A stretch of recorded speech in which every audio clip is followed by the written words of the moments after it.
Fed Chair Jerome Powell under criminal investigation. Economic leaders blast President Trump. Senator Elizabeth Warren joins the Takeout.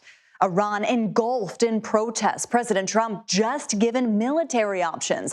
Norah O'Donnell speaks with the exiled Crown Prince. More ICE agents pour into Minnesota as tensions remain high in the city.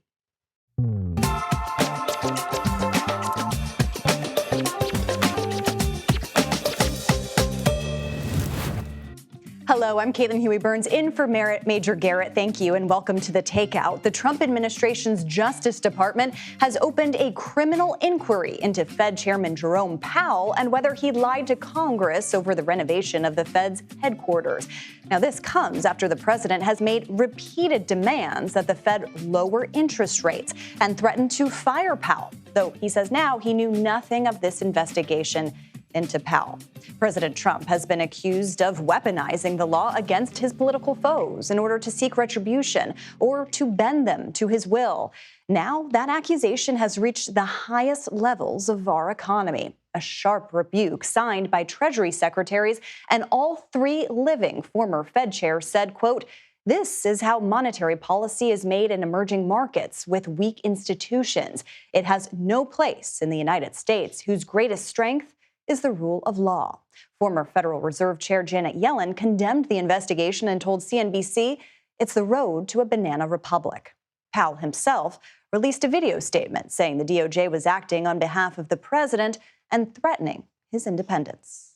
The threat of criminal charges is a consequence of the Federal Reserve setting interest rates based on our best assessment of what will serve the public, rather than following the preferences of the president. This is about whether the Fed will be able to continue to set interest rates based on evidence and economic conditions, or whether instead monetary policy will be directed by political pressure or intimidation. And our Scott MacFarlane is here to break this all down. Scott, it is stunning to see that video. I've watched it several times now today, and each time it's more apparent that this is a very concerned Federal Reserve Chairman. What more can you tell us about what we know about this investigation? This is all kinds of upside down and inside out. It's like a page out of Wacky Wednesday, only it's Monday.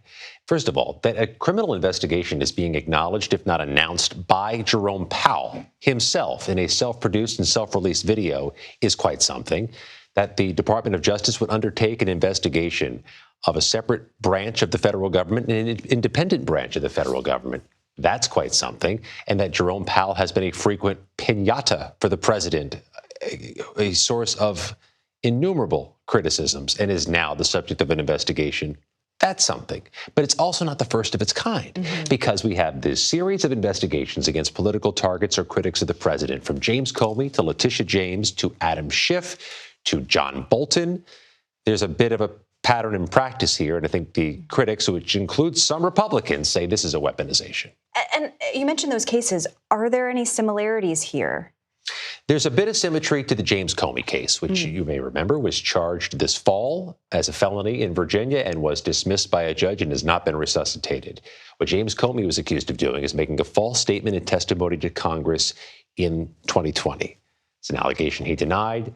The case was dismissed. The judge said the prosecutor was unlawfully appointed. Jerome Powell has indicated there's some question about the testimony he gave to Congress, to the Senate Banking Committee in June 2025. We went through that testimony he gave. You were there. It was incredibly minuscule on the topic of the Fed's renovations. In fact, he only answered questions about it, didn't testify about it, and even the answers were short and declarative. It's hard to see what the foothold is here for a federal investigation, but nevertheless, there is one, and that's kind of the point, Caitlin. The process can be painful, and it could chill future critics from speaking up. And, you know, what's so interesting, too, is that Chairman Powell's term as chairman ends in May, just a few months from now, but he'll be on the board for a couple of years after. Will this loom over that? Does that have anything to do with it? Well, it's going to make things complicated, right, to get somebody to fill his shoes, because this has ticked off senators, and senators control the confirmation of the next Federal Reserve Board chairman and any other Reserve Board governors. Unless this investigation goes away, that problem doesn't go away. And Senator Thom Tillis of North Carolina, Republican, says that he will block future nominees if this is not resolved, and he can do that. Scott MacFarlane, thank you very much for your time. We appreciate it. Massachusetts Democratic Senator Elizabeth Warren joins me now. She serves as the ranking member on the Senate Banking Committee. Senator, good to see you. Thanks for being here. You've made no secret about your criticisms of Fed Chair Jerome Powell. You voted against his confirmation twice. But explain your concerns that you have been voicing about this DOJ investigation. So for decades, the position of the United States government has been that the Federal Reserve should be independent of the president and of the politics of the president. And the reason for that is that as a country, we want the people at the Fed, economists mostly, to be making economic decisions about things like interest rate based on what the numbers show them about inflation and unemployment and GDP growth, not based on politics. But we know the temptation for every president is to come in when they're facing a tough election and try to get those interest rates really low to juice the economy like a surge of sugar. And that will give short-term benefits going into an election, but long-term be really bad for the economy. Now, since he got elected, Donald Trump has attacked Jerome Powell because Donald Trump wants to control interest rates. He first said he was going to fire him. He's tried to fire Lisa Cook, another member of the board of the Federal Reserve. He has said that he will not put anyone as chair of the Federal Reserve unless they do exactly what Donald Trump wants. And now his Justice Department has been weaponized against Jerome Powell, against the Federal Reserve. If Donald Trump succeeds in this, this is just a Trump takeover of the Federal Reserve and ending the independence of the Fed. That would be bad for our country and bad for American consumers. And Senator, as I mentioned, you're the ranking member of the Banking Committee, the top Democrat on that committee. Is there anything Congress can do here? And I'm also curious, do you have any interest or concern about what the DOJ appears to be alleging, which is that Chairman Powell lied to Congress about renovations at the Fed? So look, of course, we want to know if there's been a problem, but nobody thinks that's what this is really about. Jerome Powell, in his statement yesterday, said this is just a pretext for Donald Trump to be able to seize control of the Fed. And understand here, Congress does not have to roll over and play dead. If the Republicans will join the Democrats, we can basically block the president from putting anyone new in and thwart him in his efforts to take over the Fed. But it will take having enough Republicans who have enough of a spine to stand up and make that happen. And Senator, I understand that the president himself called you this morning. You gave a speech about the future of the Democratic Party, but he called you today. Did you talk at all about this potential investigation? Now, I had given a speech about the importance of lowering costs for American families and how Donald Trump promised to do that, how he has betrayed the American people on that front, and how Democrats really need to be focused in on how we lower those costs and how we demonstrate to the American people we've got good plans and we will fight for them. And shortly after that speech was over, Donald Trump gave me a call. And what did you guys talk about? Well, we talked about, remember, Donald Trump had raised this question early on about putting a cap on credit card interest rates. And I had said at the time when he announced this a year ago, I had said, great. I had been proposing that for years. Let's do it. And what's Donald Trump done since then? Nothing. And while I had a chance to talk to him, I raised the question of how we reduce housing costs. We've got a bill that has passed the Senate unanimously to expand the supply of housing, but Republicans over in the House have hung it up. And Donald Trump has not lifted a finger to get that bill passed on through. Look, what I talked about this morning is the importance of Democrats fighting to lower costs. And for me, that's what this is all about. That's what the conversation was all about, how to get costs down for American families. Did he seem willing to engage with you on those specific policies? So I don't want to talk about a personal conversation here, but I do want to make clear this conversation was entirely about how to lower costs for American families. and I will do whatever it takes to get those costs down. That's what Democrats need to be fighting for right now. Donald Trump promised he was going to do it. Remember, in the run-up to the election, he said day after day after day after day that he was going to lower costs on day one. And now here we are 1 year into the Trump administration, and the cost of housing is up, the cost of health care is up, the cost of utilities is up, the cost of groceries is up. All of those are up because of Trump and congressional Republican policies. It is the job of Democrats to hold Donald Trump and the Republicans accountable, to lay out the plans that really will reduce costs, and then to get out there and fight for them. A roadmap for the party, especially ahead of the midterms. Senator Elizabeth Warren, thank you so much for your time. Thank you. And we now turn to Iran, where sources tell CBS News that President Trump was briefed late today on a wide array of military options. It comes as humanitarian groups warn the death toll from the ongoing protests have climbed into the hundreds. Our Weijia Jiang now joins me from the White House. Weijia, good to see you. What more can you tell us about what the president is being briefed on in terms of potential military action against Iran? So, Caitlin, two Defense Department officials tell CBS News just a short time ago that it's not just military options, that while those obviously still remain on the table, in fact, just today, White House Press Secretary Caroline Leavitt said that airstrikes were also a possibility. These officials tell CBS News that there are other opportunities as well to take action against Iran when it comes to cyber and psychological operations that could cause a huge impact there. So we don't know exactly what that means. Obviously, the details of these potential operations have not been revealed, but they are among the things that this administration is considering.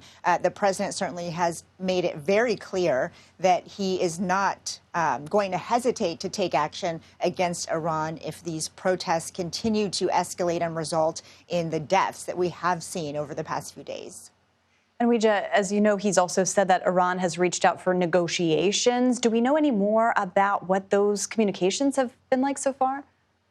Well, today, the White House said that an official reached out to the president's top advisor and mediator when it comes to negotiations with foreign countries, including Israel, and that is Steve Witkoff. He is one of the president's most trusted advisors. And according to the White House, Witkoff has been in touch with Iranian officials, and that the tone is very different from what we have seen in the public, and that they are willing to talk at least about reaching some sort of negotiation. Weijia Jiang, so much news to cover at the White House. Thank you so much for being on top of all of it for us. We appreciate it. And among those encouraging the demonstrations across Iran is exiled Crown Prince Reza Pahlavi. He's been in exile since millions took to the streets in 1979 to force his widely hated father, Iran's Shah, from power. Now, today, our Norah O'Donnell spoke with Pahlavi about the current unrest in his homeland and what he sees as his country's future. Is it responsible to be sending citizens in Iran to their deaths? Do you bear some responsibility? As I said, this is a war, and war has casualties. In fact, in order to preserve and protect and minimize the death toll, minimize innocent victims yet again be killed by this regime, action is needed. The regime is going to try and brutalize its citizenry as it has always done. But we are in a fight for liberation. I didn't ask the people to come to the streets to fight against the regime because I wanted so. They asked me to step in to help them and to be their voice on the outside world, to do everything that we can so we make this uprising successful this time. And I think we have some serious leaders that understand what is necessary, that understand the ask of the Iranian people, and are responding to that.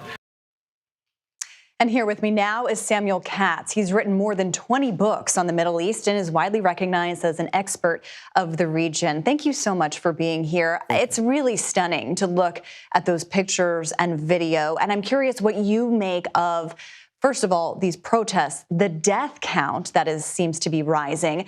And I'm also curious how this compares to other protests that we've seen come out of Iran in previous years. Well, the Iranian regime has never been as weak as it is now, 2 years after October 7th, when its proxy armies have suffered humiliating defeat after defeat, and the Iranian government was defeated in a 12-day war against Israel. All of the hyperbole, all of the saber-rattling that the Islamic regime has done over the last 47 years has proven futile. The economy is in shambles, and the people are fed up. The Ayatollah is talking about a renewed war against Israel, and people can't afford to buy groceries for their families. So this is a popular uprising, and it's an uprising that has placed the regime on its back feet, and they feel threatened like never before. The question is, what are the governments in the region and around the world, primarily the United States, going to do to assist the protesters and once and for all see that there's regime change in Tehran? And Samuel, on that note, as we were just reporting, the president has been briefed on military options there. I'm curious if you think that potential pressure from President Trump could have an impact on how Iran treats their own people. Well, obviously, the tweets and the statements by the president have given the Iranian people hope that this time, as opposed to previous demonstrations and uprisings against the government, that they have a friend in Washington who will stand by their words and support their quest for freedom. The question is, what kind of action would the president take? Is it kinetic? Is it covert? Or what risks are there by a sudden regime change and violence that will impact U.S. national security? And on that note, I mean, what do you make of the president thinking, or at least being presented with, options for military action? What kind of impact could that have? Well, the president has always proven to be risk averse. And after the conflict in June, when Israel took out Iran's nuclear sites along with the United States, the country's military is at its weakest point. So this has given the president a wide array of options.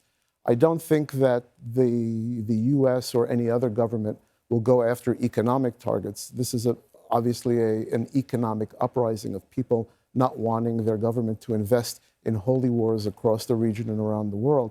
But there are other options available: the Revolutionary Guard, the internal security apparatus, and any other symbol of Iranian rule that would embolden the people to increase their protests around Tehran and the other 31 provinces in the country.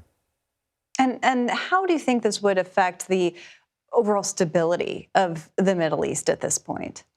Well, Iran has been an unstable delivery system since the revolution in 1979. The entire global security apparatus is waiting for regime change in Tehran. Iran and its proxies have been responsible for hundreds of thousands of deaths around the region. They have led to wars, conflicts, and suffering by people across the Middle East. So it has always been assessed that once there is regime change and a stable government, one that doesn't export terrorism as a natural resource, comes to power in Tehran, that global security and stability will be increased. All right, we will be monitoring this. Again, just stunning pictures. Sam Katz, thank you very much for explaining all of that to us. We really appreciate your time. And later this hour, Congressman James Walkinshaw on the ICE shooting in Minnesota. Plus, the DOJ investigation of Chairman Powell sparks backlash, what it could mean for the future of the independence of the central bank. And former Congresswoman Mary Peltola jumps into the Alaska Senate race. Why that race is now one to watch. The Takeout returns in 90 seconds.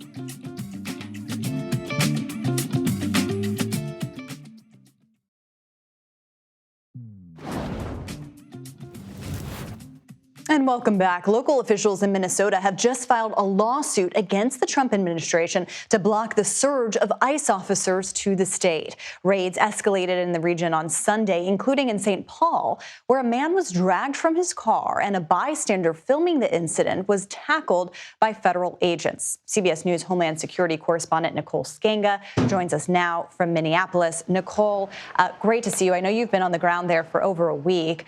What more do we know about this lawsuit that's just been filed? Yeah, Caitlin, just moments ago, the Minnesota Attorney General Keith Ellison announced this federal lawsuit.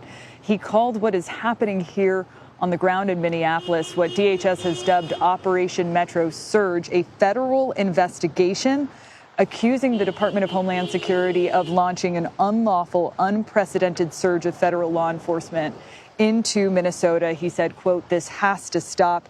He went on to cite some of the legal theories in this very novel federal lawsuit, saying it was a violation of the Constitution, of federal law, citing the 10th Amendment, saying it was a violation of state sovereignty that had a reckless impact on schools, on churches, on local law enforcement. He said DHS's use of excessive lethal force has made the community here terrified. He also said it was a violation of the little-known Administrative Procedures Act, which bars federal agencies from taking actions that are capricious and arbitrary. Another very interesting fact from the Minnesota Attorney General, he said local law enforcement has spent over $2 billion over the past few days in order to protect the city in light of all of the activity here.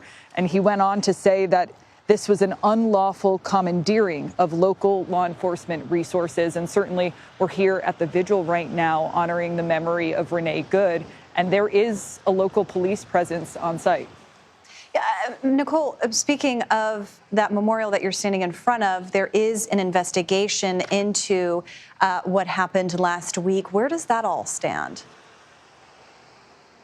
Yeah, actually, Caitlin, there are two investigations right now. We know that the FBI is leading the federal investigation into exactly what happened in the moments leading up and after Renee Good was fatally shot by an ICE agent. Certainly, there was a big FBI presence here on Wednesday. We saw them flood the scene collecting evidence. But since then, state authorities and local leaders have spoken out, claiming that they have been sidelined and denied access to evidence. Typically, in a situation like that, you will see local law enforcement, local authorities, state authorities pairing with the federal government in a joint investigation. That is not the case here. We're seeing the FBI take control of this investigation. CBS News has also learned that the Civil Rights Division within the Department of Justice is not participating in this investigation.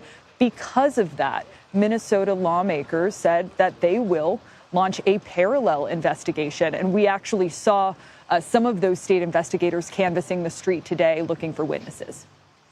All right, Nicole Sganga, thank you so much for your reporting on that and for the past several days on the ground there. We really appreciate it. It's good to see you. And Congressman James Walkinshaw has said the Trump administration's mass deportation agenda is terrorizing communities across our nation. I'll speak with him next.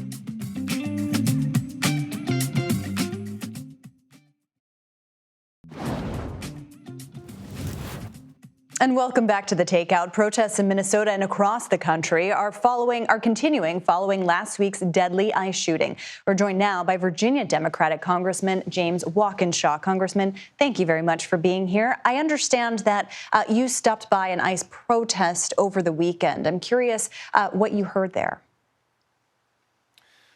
That's right. This weekend, thousands of my constituents in Virginia lined the streets to protest the brutality that we've seen from ICE and from Trump's mass deportation agenda. They want to see an end to the chaos, the recklessness, the violence that this mass deportation agenda is bringing to communities around the country. And there have been some Democrats who say that they want to withhold funding for the Department of Homeland Security over this. I'm curious where you stand. As you well know, government funding runs out at the end of this month. Would you support withholding funding from the agency? I'm fighting for language in that funding bill that will rein in not just ICE, but CBP and other federal law enforcement agencies involved in immigration enforcement.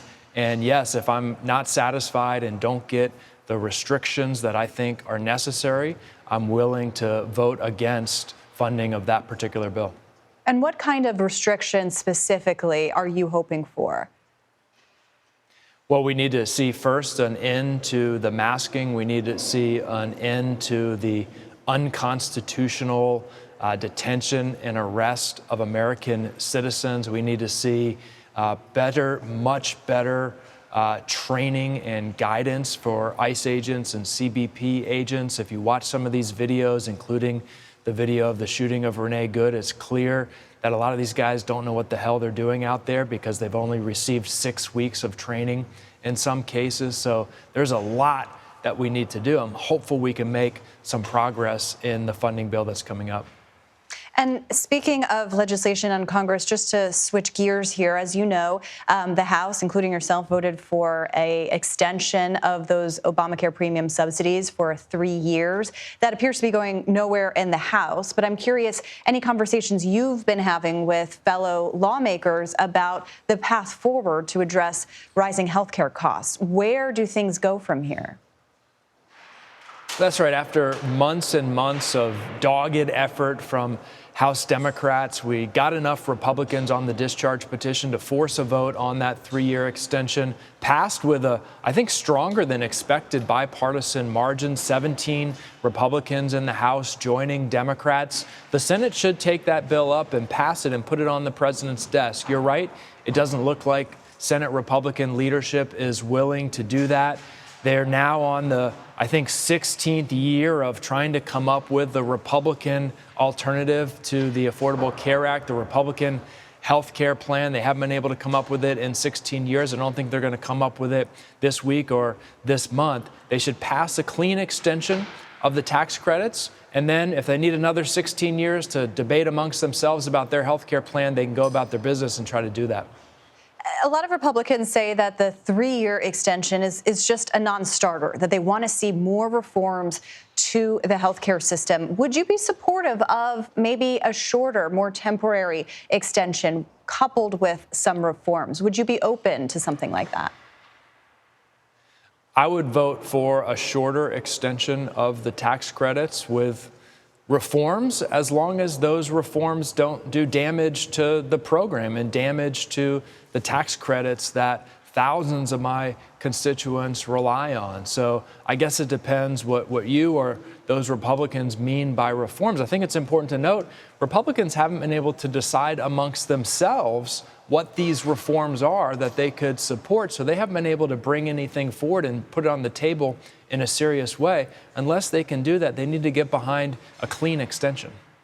And the big news today, obviously, is the Justice Department's apparent investigation into Jerome Powell. I'm curious, from your standpoint, first, what you make of that, but also, is there anything that Congress can do here? Well, look, I think it's part and parcel of Donald Trump's approach. When he doesn't get what he wants, he takes his bullying to the next level. He's attempted to bully the Federal Reserve and Federal Reserve Chair Jerome Powell through the media and rhetorically for months now. That didn't work, so now he's ratcheted up the pressure and taken that bullying to the next level of threatening an absurd criminal prosecution. I was pleasantly surprised this morning by the bipartisan pushback. Some prominent Republicans here in Congress, in both the House and the Senate, calling out this action, saying that it's wrong. I think there's bipartisan support for the independence of the Fed here. I know in the Senate, there's an effort to hold up additional nominees to the Federal Reserve that President Trump wants and needs. I think we have to keep up that pressure. We have to look at ways to use the appropriations process to prevent the president from diminishing the independence of the Federal Reserve. And this is important to American families. If we don't have an independent Federal Reserve, the economic chaos created would be significant and will be yet another action by Donald Trump to drive up costs on hardworking American families. That's what the impact will be. Yeah, it was interesting to see the bipartisan pushback today on Capitol Hill. Congressman James Walkinshaw, thank you very much for your time. We appreciate it. Thank you. And did Pete Hegseth violate Senator Mark Kelly's First Amendment rights? The Arizona lawmaker says yes, and he is suing the Secretary of Defense over it. You're watching The Takeout.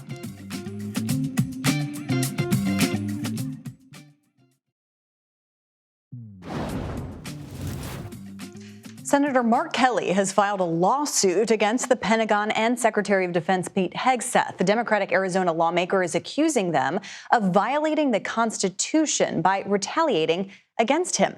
Last week, Hegseth said the Department of Defense would cut Kelly's military retirement pay over his participation with other Democratic members of Congress in a video calling on service members to, quote, refuse illegal orders. Kelly served in the Navy until 2011. Multiple Federal Reserve chairs and economic officials have signed a letter condemning the investigation into Jerome Powell, calling it unprecedented, an unprecedented attempt to undermine the independence of the Fed.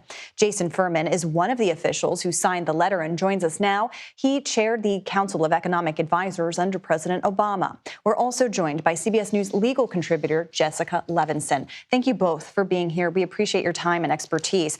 Jason, I want to start with you because you signed that letter. Can you outline for us specifically your concerns with news of this probe? Yeah, this probe is entirely a pretext. It's because Jay Powell did not do with interest rates what Donald Trump wanted him to do with interest rates. This type of pretext is what you see in countries like Argentina and Turkey. It has no place in the United States. And if it is allowed to succeed, and by the way, I do not think it will be allowed to succeed, the consequences would be quite bad for the economy. Jessica, to that point, can you break down exactly what the Justice Department is apparently looking at here? And why should Americans care about this specifically? Maybe I could take the second part first, which is because we care about the independence of the Fed, and maybe more broadly, we care about the independence of certain officials in government who Congress has said basically they enjoy a certain level of protection, that we want some space between, for instance, the person who sets monetary policy and whoever is sitting in the Oval Office. I kind of paused for a minute on the first part of your question because I think the answer is we don't know exactly. Reporting indicates that the probe, and we should be clear that this is just an investigation. This is the very beginning of a hypothetical criminal case, that the probe is centering on construction of government programs and specifically testimony that Powell gave to the Banking Committee. And I think we should be very clear that at this point, investigation is very different from presenting evidence to a grand jury to ask them there is probable cause that there's a specific federal criminal statute at issue. So at this point, I think that's what we know about the allegations, and that's what we know about why we want to protect people like Powell. And again, it's not from President Trump. It's the ideas from anybody who is the chief executive. Yeah, I think that's a really important distinction and clarification there, Jessica. Jason, I want to play for you the response from the current director of the National Economic Council, Kevin Hassett. He discussed this today. I want to play a little bit of that sound and get your thoughts on the other side. In the fullness of time, we'll find out whether it looks like a pretext. But right now, we've got a building that's got like dramatic cost overruns and plans for the buildings that look inconsistent with the testimony. But I'm not a Justice Department person. I hope everything turns out okay. Now, Jason, he was being asked the question that you were addressing earlier, which is that this is potentially a pretext to get lower interest rates. But I'm curious what you make of Hassett's comments there, because Hassett himself is reportedly under consideration to be the next Fed chair. Yeah. First of all, it's sad to me to just see anyone who's an economist who's worked at the Fed treat this as any possibility of being serious. It really isn't. People who know Jay Powell, members of Congress, both Republicans and Democrats, have stated very clearly today what they think, which is that this is all a pretext. In terms of Kevin Hassett himself, The one big question about him will be, if he was nominated to the Fed, would he act independently? And there's actually going to be much, much more scrutiny of that question today than there would have been a week ago. You have Republican senators saying, in fact, they're not even going to confirm someone as Fed chair as long as any of this investigation and lawfare is hanging over the heads of the independents of the Federal Reserve. Yeah, notably, especially from Republican Senator Tom Tillis, saying that he'll hold up potential nominees going forward over this until this is resolved. Jessica, we were talking earlier about how this isn't the first time the Justice Department has gone after people. I mean, James Comey, Letitia James, go down the line. Are there any similarities here? And do you see this case playing out the way that those did? So I'll again take the second part first, which is to say we have no idea how this would play out. Again, there are those who are critics of the president are saying that the probe is the point, that the point is to chill somebody who's in Powell's position, who disagrees with the president, to say that you could be subject to a criminal probe. At this point, we are so early in the process. We don't know if a grand jury will ever be impaneled. We don't know if evidence will be presented to a grand jury. And therefore, we have no idea what an indictment would look like. In terms of the similarities, I think the question probably is the answer, in the sense that when we think about Letitia James, when we think about James Comey, when we think about Powell, we're thinking about people with whom the president has had very public disagreements. We should note that when it comes to Letitia James and James Comey, there was a similarity there, that there were career prosecutors who didn't want to bring those cases. Here, we don't know if a case will be brought at all.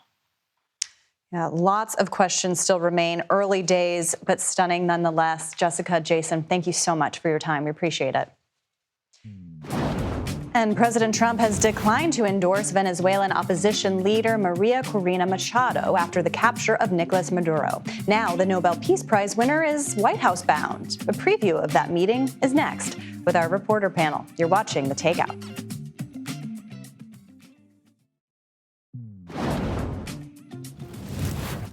And welcome back to The Takeout. Former Congresswoman Mary Peltola is jumping into the race for the Alaska Senate seat. She's likely to face Republican incumbent Senator Dan Sullivan as Democrats look to flip 4 seats to retake the majority. Let's bring in our panel. Molly Ball is an independent political reporter and author. David Leventhal is a senior editor for The News of the U.S., and he's also a big Buffalo Bills fan. So congratulations on that. I no affiliation, but like watching Josh Allen play. So I'll give that to you. Cheering for the underdogs always.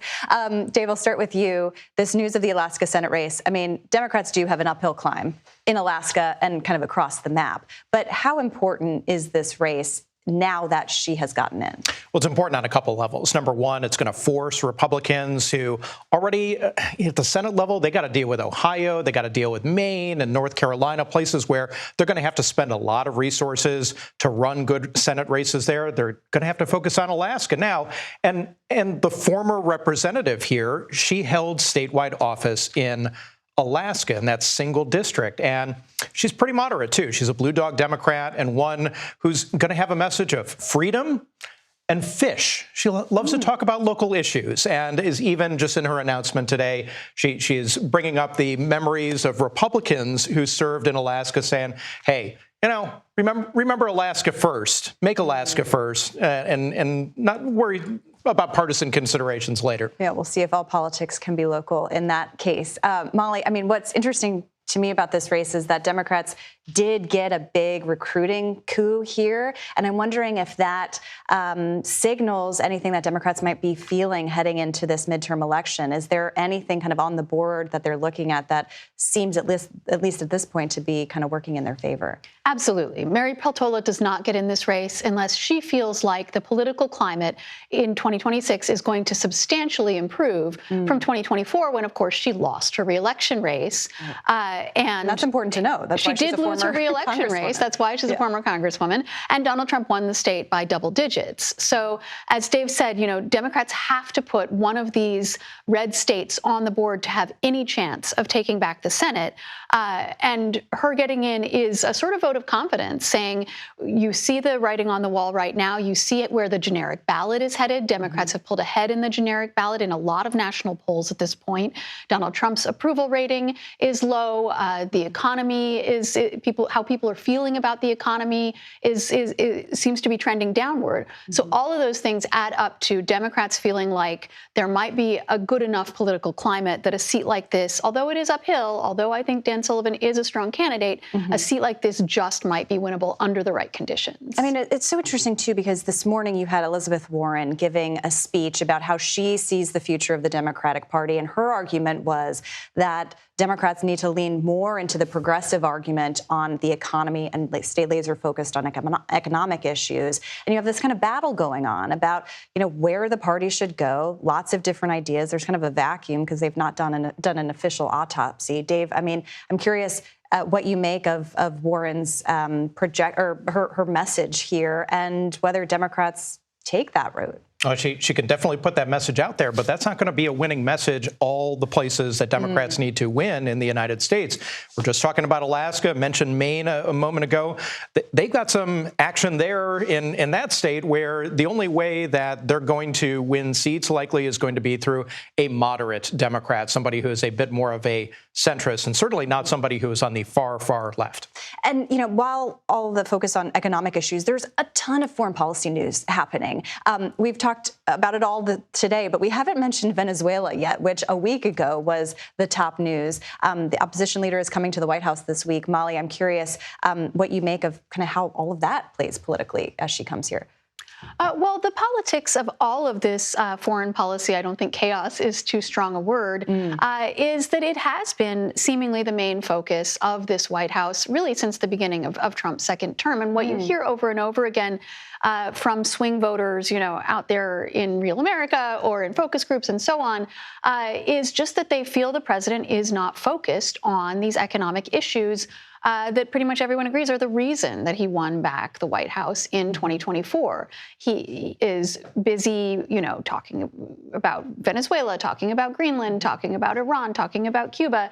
And when he mentions the importance of lowering costs for Americans, it tends to be secondary or sort of a sidelight. So I think the political effect of what's happening in Venezuela is that Americans just wonder why we had to do this and what's in it for them. And that is, that was a winning message for Donald Trump as well, right? He was so, his sort of isolationist message was, why are we spending all of this blood and treasure overseas? Why aren't we focused on the American people? And the Donald Trump of 2024, who was so strong on that message, might have some questions for the Donald Trump of today. The scripts have been flipped. We'll see. Molly and David, thank you very much for your time. We appreciate it. But before we go, we want to take you down to Arizona and check in on the real anchor of this show, Major Garrett. Call this Major in the Major Leagues. He's fulfilling a lifelong dream by participating in the San Diego Padres fantasy baseball camp. Take a look right here. He's got the gear, and clearly, as a baseball player, he also makes a great TV anchor. A few former Padres who are his current coaches have evaluated Major's baseball abilities. Let's take a listen to what they had to say. It's been a great couple days so far, just getting to know Major and his game. He's a hard trier, Major. He's a hard trier, doesn't give up, great in the clubhouse. Well, stuff, a little shaky. Well, his first name may be Major, but his skills are very minor. Very minor. Okay, a hard trier. Major, we're keeping the seat back warm for you just in case your baseball ambitions don't pan out. His time with the Padres there, we'll keep you updated on that throughout the week. And that does it for us today at The Takeout. The Daily Report is coming up next.